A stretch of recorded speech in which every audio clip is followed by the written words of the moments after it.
On this, the 21st of this series for spiritual aloneness, we take a moment just to sit quietly.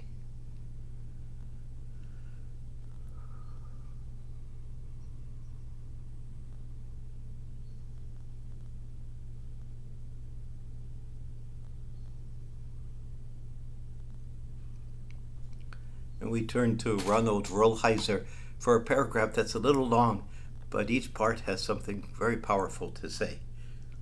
There is within us a fundamental dis-ease, an unquenchable fire that renders us incapable in this life of ever coming to full peace.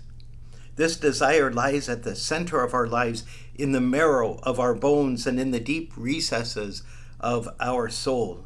At the heart of all great literature, poetry, art, philosophy, psychology, and religion lies the naming and analyzing of this desire.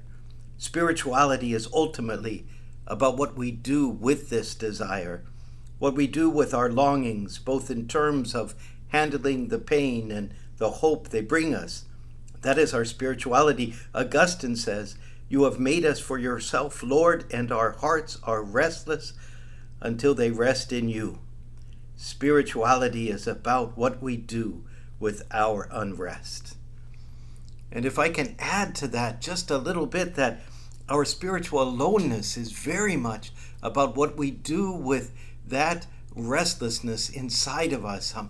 If we recognize that we will never be fully and completely at peace, that no one can fully and completely satisfy this dis-ease, this interior desire and unrest, that the only answer to it, the only coming to peace, somehow comes from the invading of God into our hearts, and God helps us to somehow forget this restlessness because we have been fulfilled completely.